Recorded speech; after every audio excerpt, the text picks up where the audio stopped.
2 killed, 2 missing after violent flooding in eastern Canada. Floods in Nova Scotia bring new difficulties to a country struggling with ongoing wildfires and extreme weather. Tim Houston, the premier of the Atlantic-facing province, confirmed the deaths on Monday after weekend storms brought heavy rainfall and rising waters to the region of Halifax, the province's largest city. "I extend my deepest sympathies to the families and friends of the 2 people who passed away following floods," Houston said in a statement. The floods take their toll as Canada grapples with a period of extreme weather, including a record-breaking fire season that continues to burn across the country.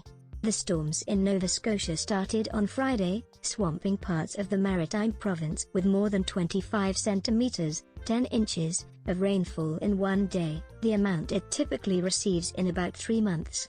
A total of 4 people, including 2 children, went missing over the weekend when 2 separate vehicles were inundated by flood waters.